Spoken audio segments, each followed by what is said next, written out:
Hello, I hope everyone can hear my voice properly. Try writing in chat yes if you can.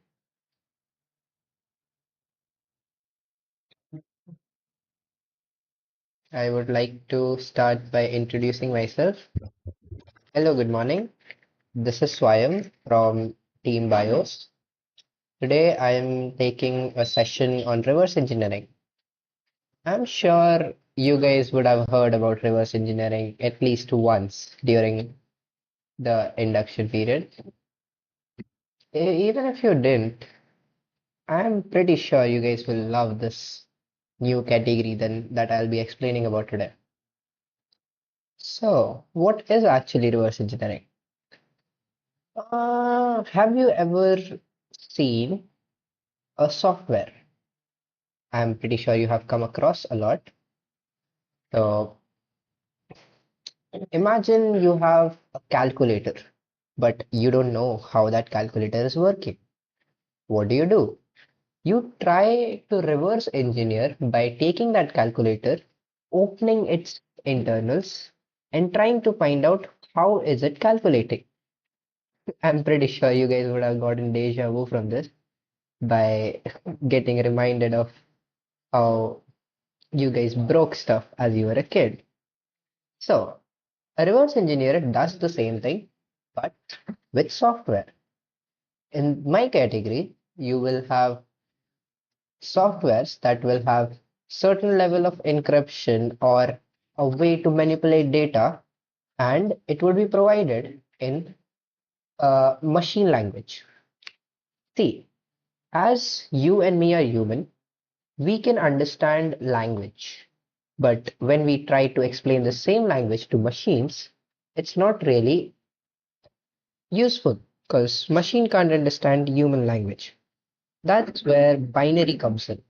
Ones and zeros that you would have seen in hacker movies, I guess. Those same ones and zeros are what drives your every computer. So once any program is written, it will be compiled down and converted to ones and zeros that your CPU can understand. This is where the fun begins. Job of a reverse engineer is to find these ones and zeros, convert them to assembly instructions.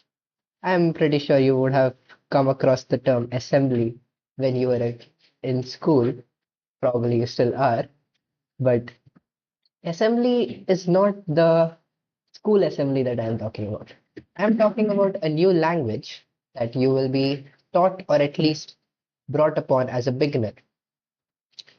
Assembly is kind of like the default language that the computer understands without any intervention. So, which part of the computer understands this? Of course, it's the CPU. CPU is your main processing power of every computer.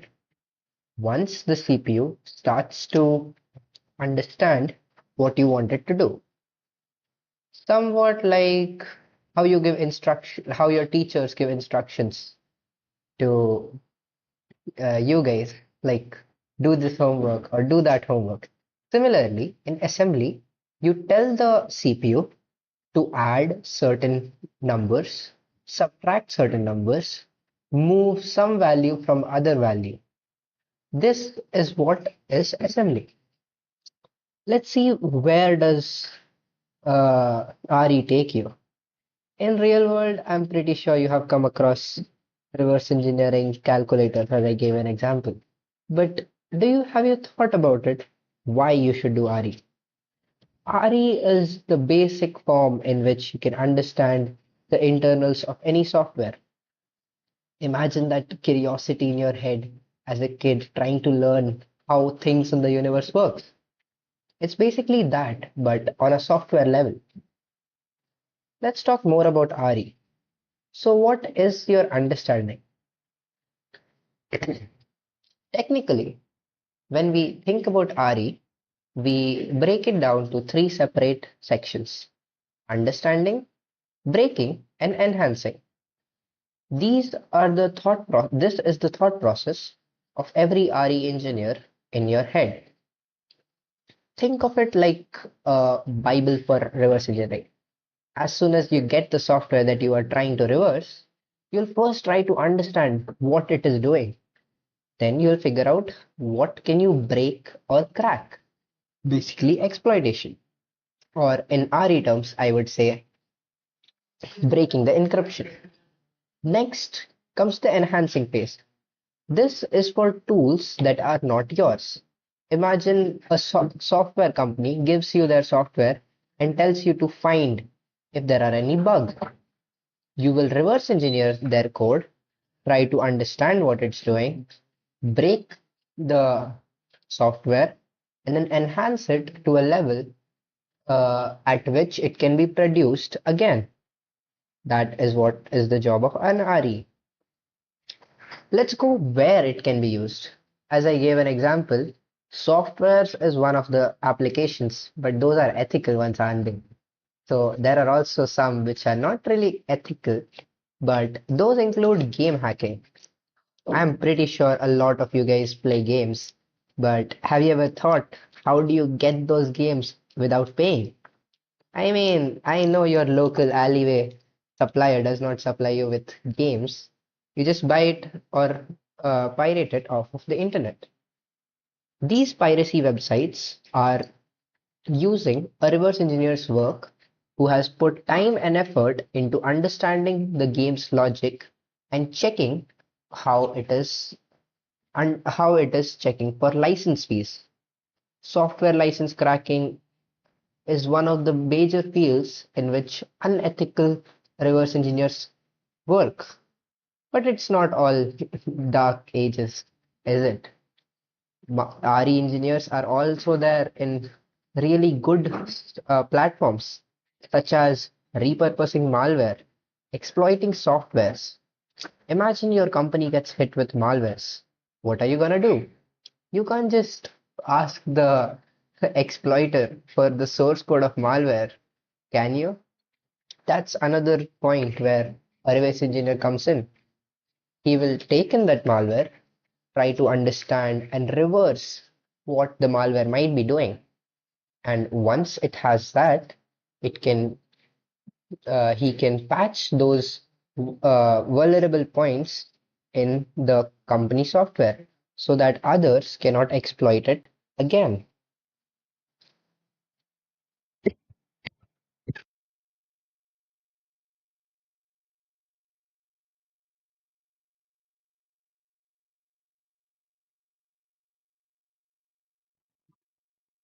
A lot of Windows softwares require protection against a lot other malicious software. That is also a domain of a reverse engineer. They help create anti-cheat systems, antivirus systems, and whatnot to protect your computers from getting infected from different types of malware. Imagine you are playing a game and everybody is just cheating. I'm not talking about Team Fortress 2, guys, but still, there are anti-cheat softwares that are constantly running in the background to check for cheaters like these. These softwares are developed by RE engineers to break down any malware that might be used to crack the game, or in this case, cheat against other players. I mean, who likes cheaters? Let's see how you can start into this development field. RE engineer has to have three basic concepts to at least have an idea of how to go about it.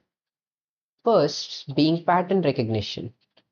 Every malware or any sort of an attack will have certain patterns that it will follow. Think of it like how you will always try to avoid contact whenever you are lying. Have you noticed that? If you have, then that is known as pattern recognition.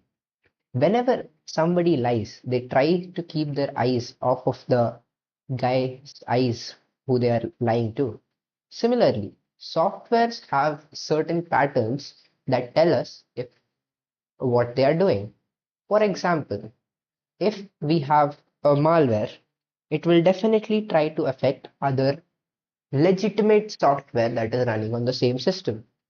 So imagine if there is a unlicensed program that is trying to access a licensed program's memory. That can't be right. That sounds like somebody is some intruder trying to infiltrate your house without your permission. So most probably that is some malware. Next comes computer internals. When we are working with reverse engineering tools, it's all about understanding the computers as well as understanding the software. All softwares, as I said, runs on your CPU or your GPU, but you do have to know how those softwares are actually running. For this, we'll mostly use assembly language as that is the most basic form before we go into the ones and zeros. I mean, nobody likes reading ones and zeros for all day, so we'll be sticking to assembly for now. Third part comes programming. How do you look at a really big assembly program and convert it to meaningful programming interface? Imagine a simple add operation in Python, if you know. It's simple. C equals to A plus B, return C. But the same command in assembly would somewhat look like move RDI RAX, move RD RSI RBX, return RAX. This might not sound anywhere close to what you will be thinking, but we'll be deep diving into assembly soon enough. Let's go into other tools that we might use. For decompiling a program, or as to better tell it in simple words, to open a program in which you can understand what it is doing internally, we use certain tools. This is known as either disassembly, in which we take a program and convert it to its assembly format, or a decompiler, which converts the program into pseudocode. Pseudocode is basically Pseudocode is basically what the compiler thinks the program should be doing. For example, so many people have written for loops in programs that now if a for loop is written in assembly, we can pretty much know, okay, wait, this looks like a for loop. It should be a for loop. So instead of going through basic assembly, we can use these tools to make our lives much easier. Some of these include the binary ninja, Ghidra, and Anger. Anger being not a decompiler, but a password or constraint solver. We use that to solve constraints that might be checking for some sort of a password. Let's go over these in a challenge in my demo. What are the benefits of being a RE? What are the benefits of learning reverse engineering? I'm pretty sure once you get into the events, there is a whole bunch of them. But the most uh, the most prominent ones would be Flare On, which is like a month-long competition where all the RE engineers of the world compete for batches that are provided to the fastest solvers of multiple challenges. It's a month-long race in which at least thousands of RE engineers try to get to the top. Next, there are also challenges which have a grand sum prize of $10,000. Mind you, that is just for a single challenge. There are at least multiples of these challenges all across the internet where they'll pay you hefty sums of money to reverse engineer some software. Next, I would like to gloss over the CPU. As you look at this diagram, it does not look that intuitive, does it? But this is the same thing that is currently running your live stream. Every CPU is known as the brains of the computer. The CPU has two major components, the ALU and the CU. Also, with these two, there are registers, cache, and the other components of the CPU, the other components of the computer. The CPU alone has registers. These are places inside CPU which allows it to store certain variables. Think of it as setting up variables in Python, like x equals to 10, y equals to 20.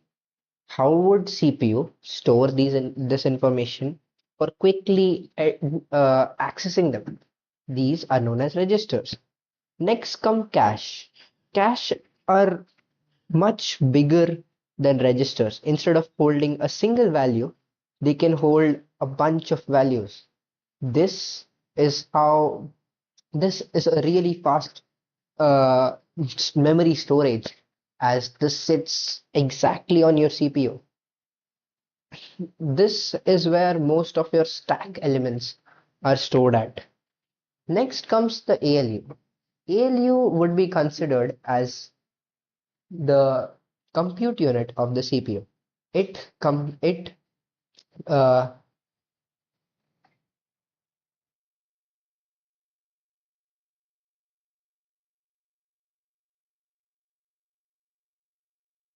I'm sorry, but ALU is where or arithmetic operations in the CPU happens. It is known as the arithmetic logic unit, which computes everything that you say. If you say 2 plus 5 or 3 plus 7, all of that operations are done by your ALU. It has the logic circuits for performing those operations. Others are control units and more cache memory. The higher cache memory stores slower information, but at a much larger scale. So for long amounts or large amounts of data, you can store them in L2 or L3 cache. CU is the control unit for all memory operations. Anything you want to read, the CPU will fetch it, the CU will fetch it for you. Next, outside the CPU, there is also disk as well as memory. This memory is also known as RAM. Remember random access memory. the term your uh, teachers would have shouted at least 10 times in your head. That is also called memory. That is where most of the storage of every application happens. Whenever you run some software like your games or Microsoft Word or anything, it first gets loaded into memory. And from that, small chunks are taken to the CPU for computation and other operations. Next is the disk. Disk and memory both store data, but the biggest difference is disks are permanent storage. They are much slower than memory, but can store data for even when your system is powered down. Imagine there is a power cut and everything is and your game is still on the memory. It won't be loaded and you'll lose all your game progress.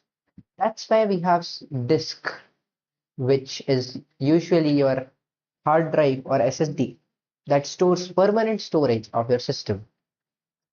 There is also networking and other components in your system, but we'll just gloss over them for now. I have already talked about registers and memory. As I said, registers are really fast pieces of memory sitting on your CPU where single pieces of information are stored to use during operations.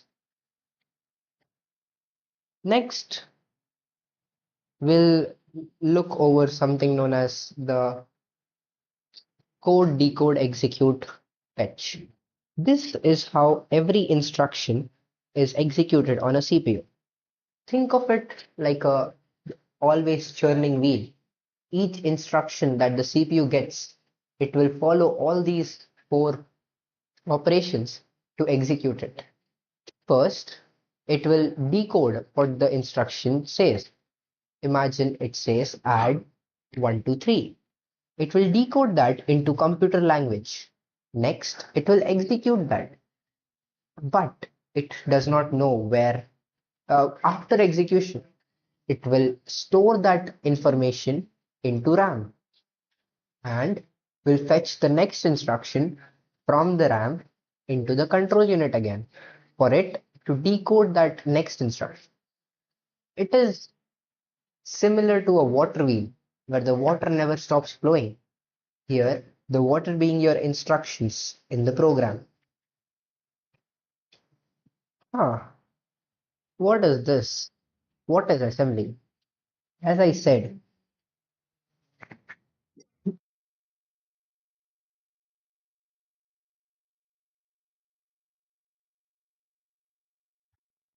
every program at the end of the day has to be compiled or executed by the CPU. Imagine you write a Python program to see a photo or maybe make a calculator. We will we will compile that using something known as a compiler or an interpreter. In programming languages, there are two types of programming languages: interpreted language and compiled language. Think of them as two types of teachers. Some students are given to the teacher which uh, which will take in a student's answer sheet, go through the entire answer sheet and grade the entire answer sheet together. Example, probably your maths teacher.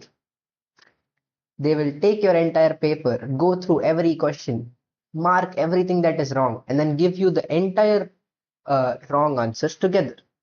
But then there are also the nice teachers, aren't they? They are like your interpreter. They'll go line by line, and if they find anything that is wrong, it will inform you immediately. And then once you have corrected them, then it will go to the next line. These sort of languages are known as interpreted language. Similarly, in programming language, Python and Java are known as interpreted language. They are checked or compiled line by line, and once the compilation is over, they will be converted into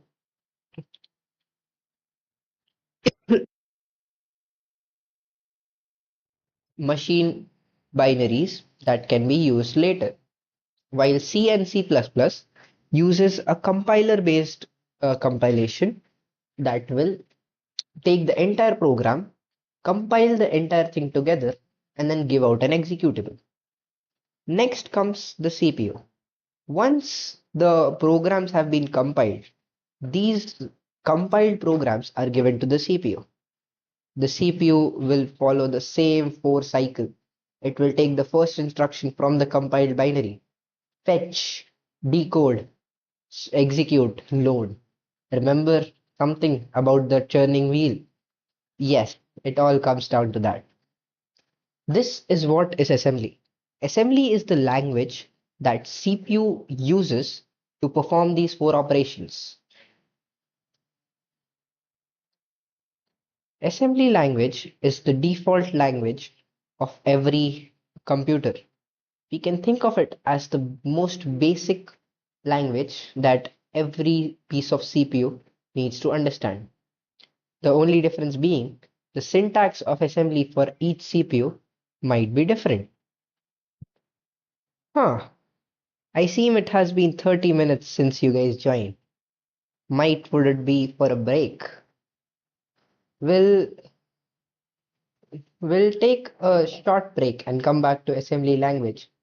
You guys can take a water break if you want. Or maybe just go pee.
Welcome back, guys. We are back from the break. Let's get back to assembly language. Imagine remember registers when I was explaining the CPU. Those registers are used as ways to store data for every instruction. For an x86 system or an x86 64 system, which you are currently using most probably, remember the 64-bit system? That 64-bit stands for uh, each register size. Registers, you can consider them as storage units for all instructions, sorry, for all data that will be used by the CPU. It is like quick buckets that the CPU uses to transfer data around. Let's write a very simple program. Imagine you want to print hello world onto the system. We will use something known as a syscall. A syscall is a way for assembly language to talk to uh, pre-built calls inside the CPU. Imagine you want to write to the CPU, write to the screen. You don't want to spend time trying to figure out how to set up stdir, then trying to figure out uh, uh, how we can move the instruction and how to set up the screen display. So to avoid all that, we use something known as a syscall. These are pre-built functions that are set up inside your CPU. These are kind of helpful for any programmer. So to write something onto the display, usually in Python you use the print statement.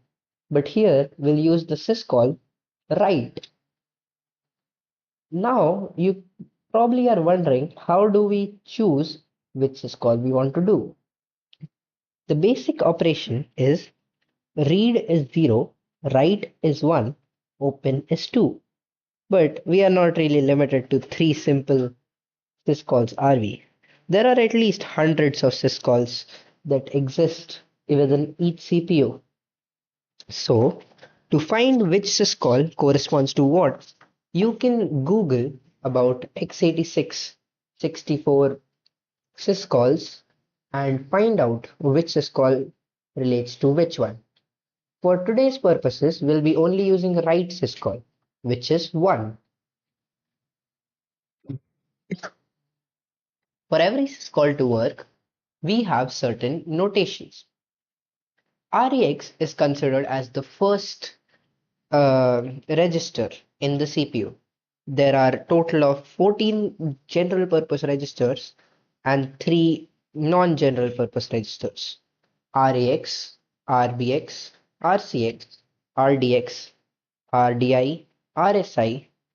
These are all the non sorry, these are all the general purpose registers of a 32-bit system. But in 64-bit system, these are of more registers are added onto the CPU, which are R8, R9, R10, R11, R12. These registers allows us to store multiple amounts of data into the current function. So for a syscall, we choose which syscall we want to perform by putting that value into RAX. So remember we wanted to write, which was syscall 1. So we move RAX, 1. An instruction RAX, 1 will move the value 1 into RAX. Doesn't that sound the other way around? But that is how x86 assembly looks like, especially in Intel terms.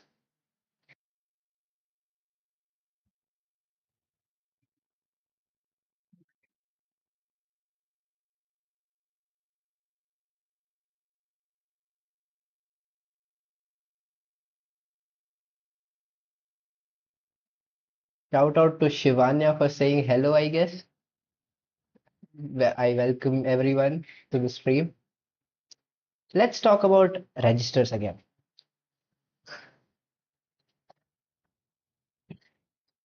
Okay. So we moved RAX. So we moved 1 into RAX to set the syscall. Next, we want to see where do you want to perform this write to. For outputting it to the output, the screen of the user, there is something known as standard out. Standard in is how you take an input. Standard out is how you give out output on any terminal or basic screen. Here, std out is 1, so we move 1 into RDI. Next, we move the address where our message is stored. We have to set up a message which contains the hello world or any form of text with the number of bytes with us comma 10. 10 refers to the space after every valid string, here it being hello world and then a new line. So the address of this hello world is stored in message. So we move the message as into RSI. RSI and RDI or RSI and sorry, yeah, RSI and RDI are basically the first two registers that will be accessed by any function. So that is somewhat of a very fun fact if I say so myself. After setting up the address for the string output, we set up the number of bytes. How many bytes of information do you want to print onto the screen? Here, the length of hello, comma, space, world, and the new line would be 13 in total. Hello being 5 bytes. Each character is practically one single byte. Uh, Here, once we have moved all these four instructions, we want to actually call the syscall, right? So for that, we do a syscall in between. Let me show you with a practical example. Imagine we create a new .s file being print.s. Here,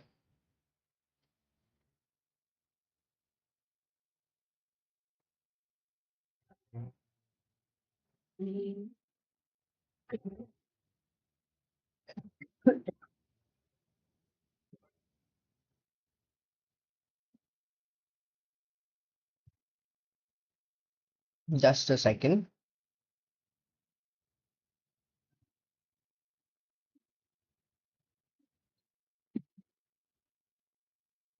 I'm having just a sec.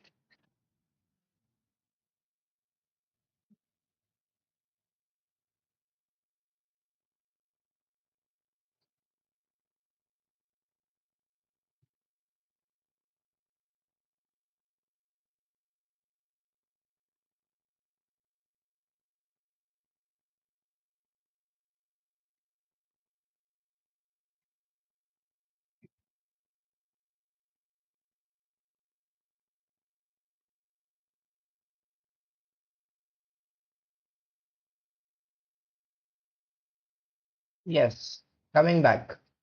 I would like to show a simple demo for the write, read, write program that we had done. Imagine we want to set up the same assembly program that I just talked about. We have something known as sections. Here you can see we are setting up the format to be a ELF64 executable 3. That is the basic form of executable that we'll be working with today. Remember, what would be the syscall? Move RAX, comma 1. Then move RDI, comma 1. Then we'll have the message. But the thing is, here, the thing is not called message. So we'll have to name this as message. Next, we have to store the message length, which is basically just message length, which will be hello world and a 10, 13 bytes. And we call this syscall. Once we are done with the program, we also want to exit very gracefully. So we move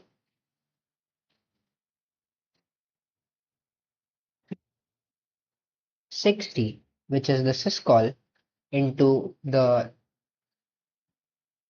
move RAX 60. And then we XOR RDI, which was basically uh, where you have to set up the STD in or STD out. And at the very end, we call the syscall. This is the basic setup of an exit syscall. The syscall for exit is 60 and we need to have the RDI or the output as 0. Instead of doing RAX XOR RDI, we can also do move RDI 0, which will give the output as 0 at the end of the call. Let's try executing this entire thing and see if it works.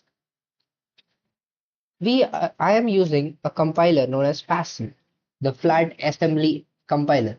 You can simply install it using sudo apt install FASM. But because I have it already installed, it will show it is already installed in my program. So I'll just use passum, the name of the program, which is print.s, and then O to give the output. I want to the program's output to be hello. Then I just press enter. As you can see, we have a issue. So we'll just resolve it by setting it to DB and say it works. Now we have a program named hello. As you can see, we do not have permissions to run this program. On a Linux-based system, every program requires permissions. So we use a command known as chmod or chmod. With that, you can give permissions to any program. For my case, I want to give it the permission executable, which is represented by X. But we are going to give it instead of take this permission. So we will be using plus and then X. After that, we'll give the name of the program we want to give it to. Here in our case, it's hello. Once we type this out, we will press enter and voila, hello has execute permissions. Now I can just do dot slash and then hello. It printed hello world. This is how a simple assembly program is written. I am pretty sure you guys might be confused as to what syscalls and what all of this is. Assembly is not just syscalls. We can have operations and a lot more here. But for today's basic assembly in, uh, introduction, I would like to keep it short and concise. If you want more information, try to Google x86 assembly cheat sheet. It will provide you with the basic knowledge as well as documentation for assembly. Next, we come to the compilation process. Remember when I said each compiler compiles a high level source such as Python, Java, or C programming into an executable? How does that look in an executable? The compiler first compiles your high level source, such as Python, into an assembly source, then into a binary file, and finally spits out a executable using a linker.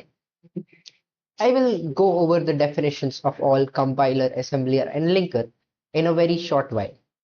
Compilers basically take your human readable code, convert it into logical code that the compiler can understand and give out assembly source. This assembly source is logically correct but cannot be run as it has not been assembled into assembly language. So an assembler works on it and converts it into proper assembly instructions for your current CPU. This object file or binary as we call them will go through a linker. Linkers are basically ways for us for the computer to connect library functions. Remember, if you use print inside your Python program, what does print do? You never define print. So this linker connects that print to, to the system's print function that is defined in one of the libraries. This print function will be linked in your program, and then finally an executable is derived. This executable will have all sections intact. Sections are different parts of the ELF or executable that will contain different sorts of data. All your program code will be in the text section, while any sort of data such as hello world, strings, or integers would be stored in the data section. There will also be, uh,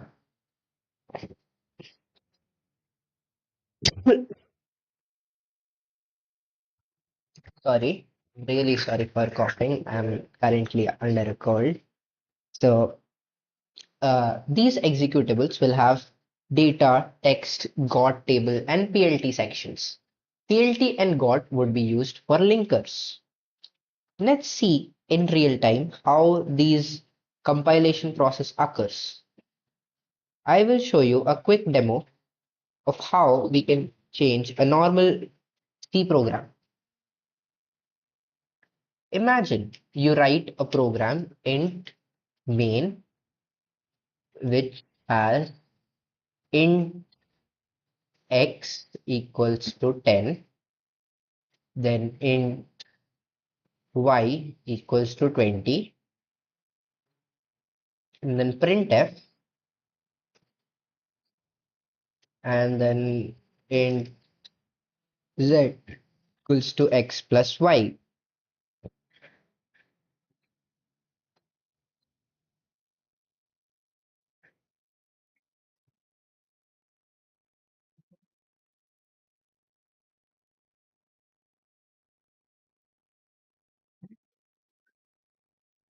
Here,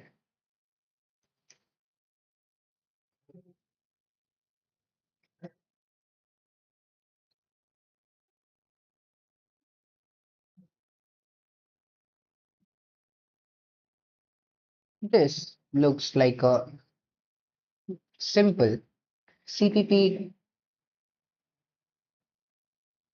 Aha.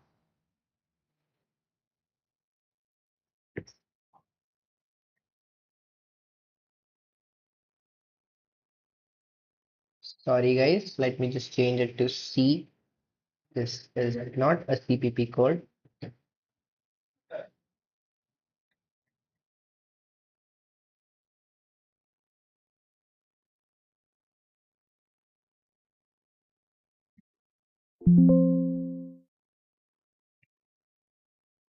This is what I was talking about. This is a simple C program. As you can see, I have included the std.io so that I can print certain things onto the stack or onto the user. Next, we have an integer int main that will perform the main function. Here, we have the thing as int, as that is the return type of the function. Once we start the function int, it sets up a variable named x equal to 10. On the right, you can see the binary compiled of this high level C program. You see that int main and bracket, that is known as prologue for a function. A prologue is what the compiler starts, the assembly in an assembly function starts to set up the stack elements. Stack is a virtual space in memory where all the function variables are stored.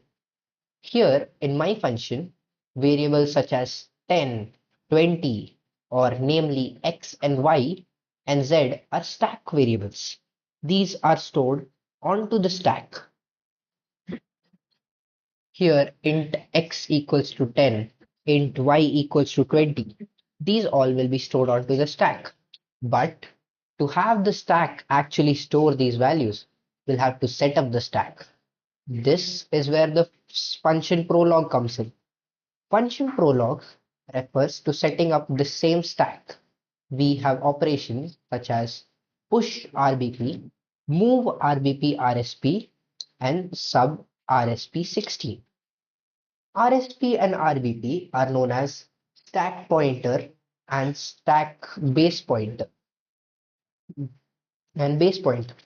These are pointers which practically to you guys would mean uh, spaces in memory that are pointing to where the stack should be. Think of it like a road sign that tells where the storage of parking area starts and where it ends. RBP stores the starting point of that parking area, while RSP stores the end point for that parking area. Each car that you park in that parking space are your stack variables. Here, we push RBP so that the previous function, which was already running, already has an RBP. So we push that onto the previous stack and then move the RSP or the final current final parking spot as the new starting spot. Imagine in the same parking lot, you have multiple parking spaces. Once you call a new function, you create the new parking space by allocating the previous parking space's last element as the first element for the new parking space. Here, we set up that RBP RSP, and at the end, we subtract 16 from RSP. This is practically uh, moving your RSP or the final parking spot by 16 values. Now you have 16 cars that you can park in your parking space. That is the stack.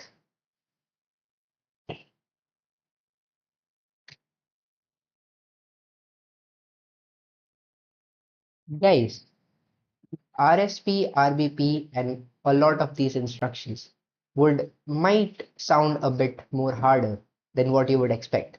So feel free to ask any doubts that you would feel. I am pretty sure you guys might not get it in the first try, but if you pay a little attention and ask any doubts, let it be how trivial you might feel it would be. But I am ready to help and I am ready to always take up any doubts that you might have. Let's move on. Next, we have to set up the variable x equals to 10. So, remember we set up RSP minus 16. So we had 16 parking spaces in our parking lot. Out of those 16 parking spaces, 4 parking spaces are given to x because x is an integer.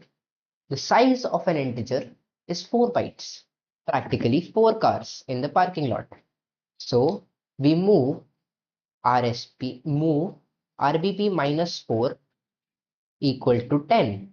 So in RBP, from RBP, 4 parking spaces are allocated to 10. In the next instruction, we are moving RBP minus 8 equal to 20. So remember, the first 4 are already given. The next 4 are given to 20. So out of the 16 parking spaces, we have already given up on 8 guys. That is how a stack variable works. Whenever you see the RBP minus 4, think of it as setting up or using X variable. And whenever you see RBP minus 8, think of it as using Y variable. In the next instruction, we move the values of X or RBP minus 4 and the values of Y RBP minus 8 into EDX and EAX. These are two general purpose registers which we will use for an add operation. We move X into EDX, Y into EAX, and then we perform the add operation in the next instruction. Add EAX, EDX. It adds the value of EAX and EDX and stores it into EAX. Think of it as EAX plus equal to EDX.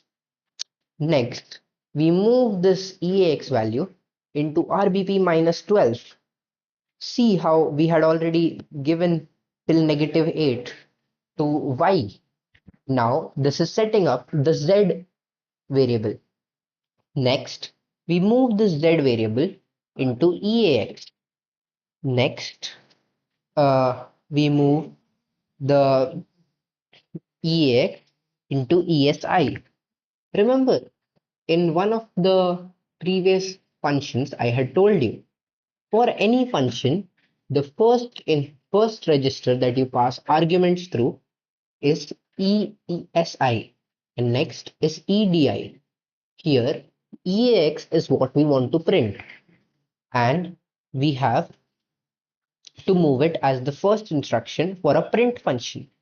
The second instruction is where you want to print it at. Here it is offset LO1, which basically means the string %d or as an integer. In C programming, %d refers to printing something as a integer. Using this, we move that into EDI and move 0 into EAX so that the output can be attained. EAX is where all the outputs for every function are given back. Once we have set up the arguments for the function, we finally call printf. The printf function prints the value in ESI, which was 30, into in the form of percentage %d, which was integer, onto the screen. At last, we move 0 into EAX as the return value for our current main function, and we leave and return the function. This is how a simple C program looks in assembly. Kinda cool, isn't it?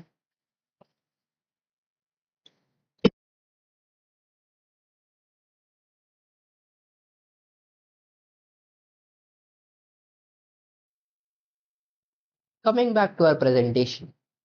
Now let us talk about sizes. Here, we'll talk about the different size that each bit or byte of information is there. Remember the parking lot.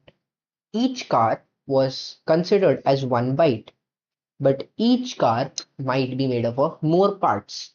So the smallest uh, value that a computer can recognize is known as a bit. One bit is practically a 0 or a 1, and 8 of those bits together forms one byte. That one byte can store values either from 0 to 255 or negative 127 to positive 127. Next comes a word. When we combine 2 bytes, we get a word. When we combine 4 bytes, we get a D word. And when we double that, we get a Q word. Guess what the 16 bytes together might be called? If you if you guys can type out your answers in the chat if you want to, but just to save up on time, I would give you the answer.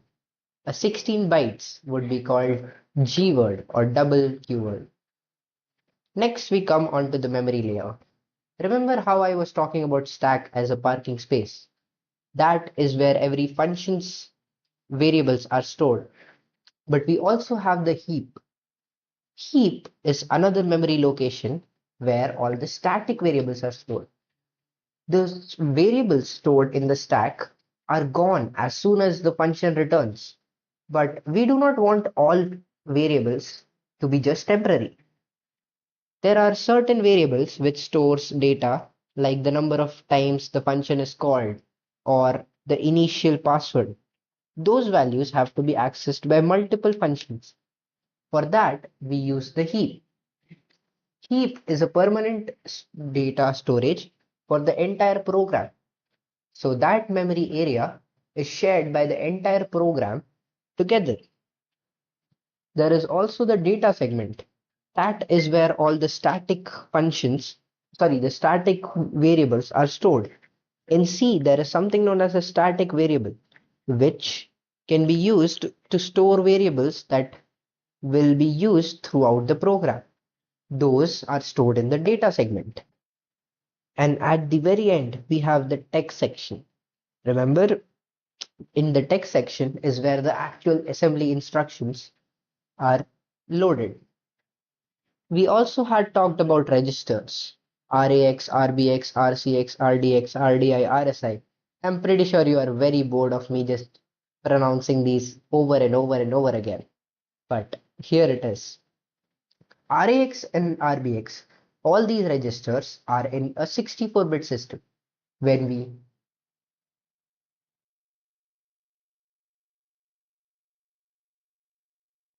drop it down to a 32-bit register, we call them EAX, EBX, and ECX.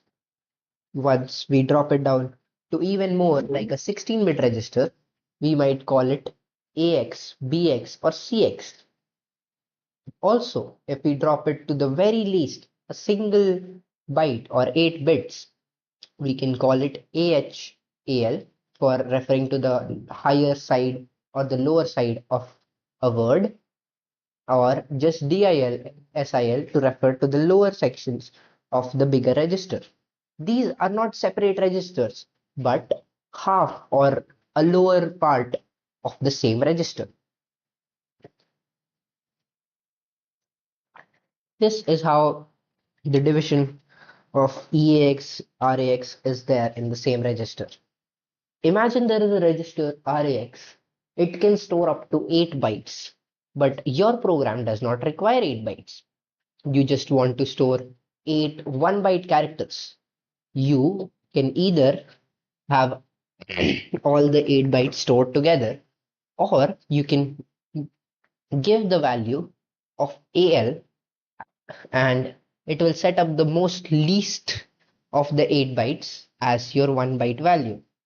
Same you can do with EAX, AX as 1 byte, 2 bytes and 4 bytes.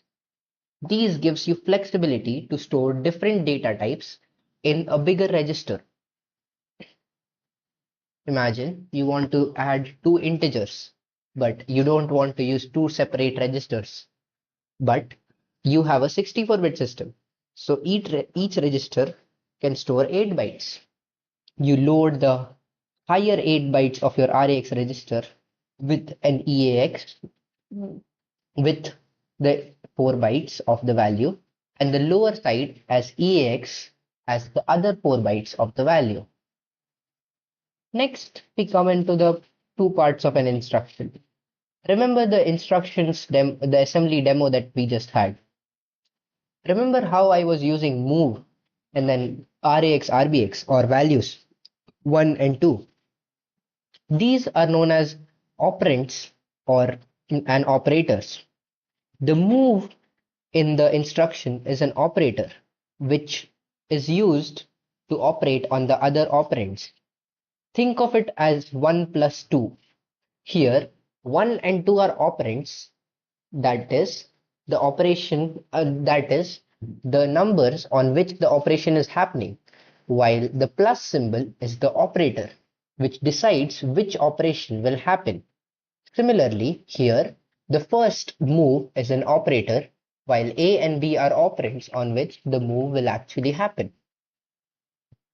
Finally, we show a very simple move RAX, move RBX, and all the other operations that you might come across.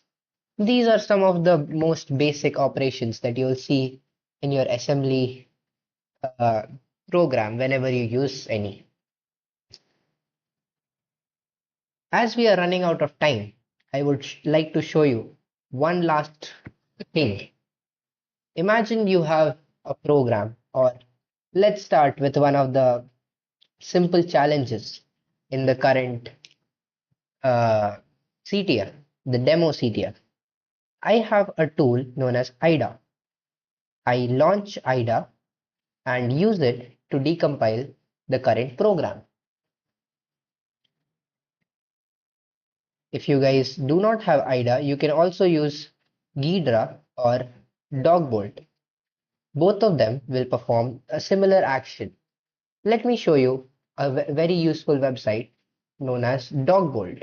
It is a decompilation website that you can use to decompile binary. I will upload the challenge file here, and as you can see, it starts decompiling that challenge.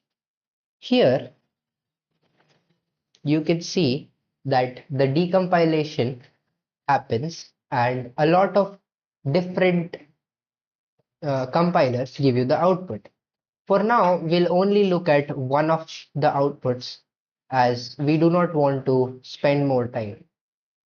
As you can see, in this, it has a main function. When we scroll down on line 210, we have something known as a main function. Here we can see we are loading a timer and a file stream.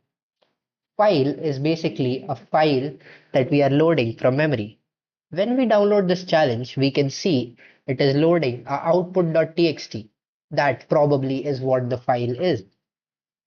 Next, we have a pointer to that file and a character array, more specifically known as a string of 40 bytes. And the name flag.txt is being opened. Here you can see it gets the 33 bytes from flag.txt, which tells us the size of flag, and then uses the time function to set up the timer.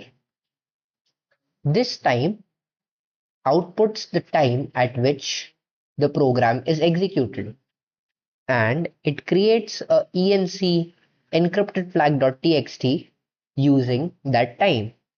Let's figure out how it is using.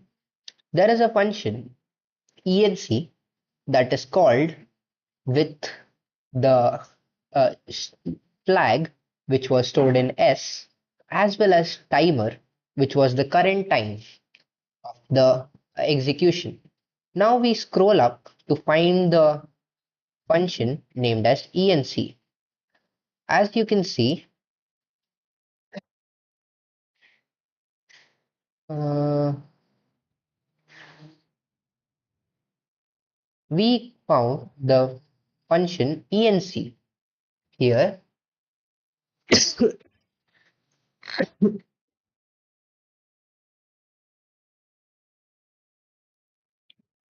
it calls in the data stream or the flag, takes each byte, that being in the size of 32, and sranding the size srand. Srand is basically how we set up a seed for a random generator. A random generator gives out a random stream of bytes, but for a set seed, those bytes are always the same. So if we can get this srand, we can find each value of a rand that might be generated.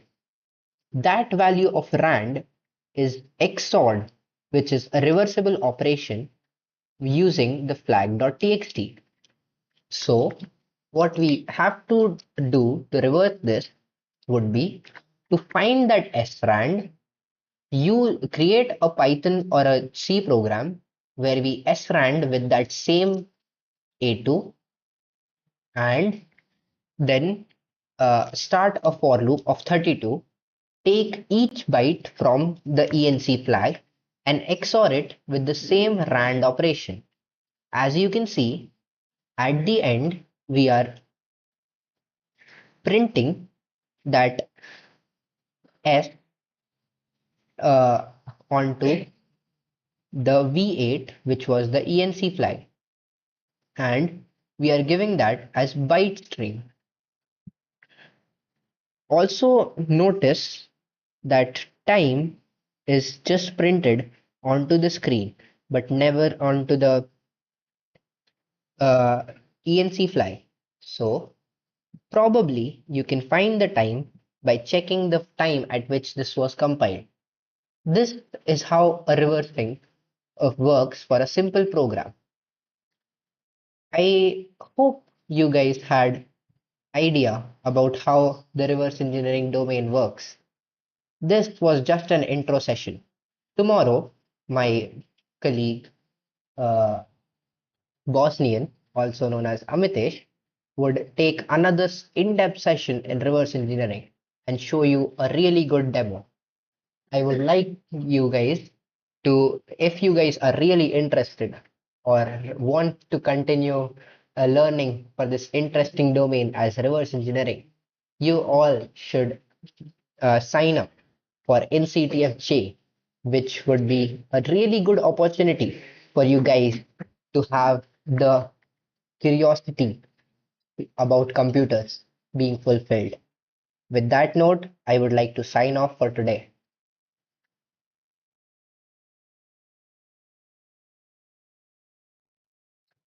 If anybody has any doubts, you guys can bring it up right now. I will be waiting for a while. You have the chat open to you guys. I'm all ears.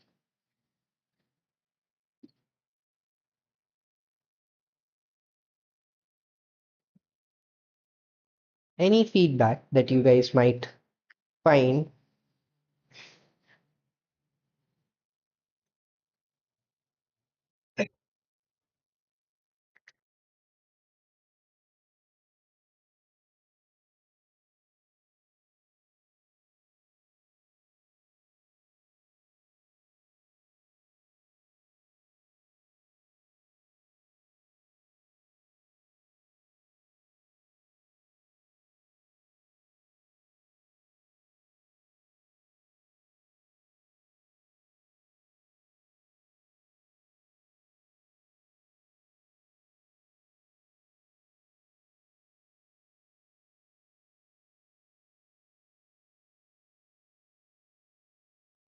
I think we have no doubts, so I'll be ending the session for today. Thank you guys, and be sure to come back tomorrow to learn more about reverse engineering from one of my colleagues. Good night, and have a nice day.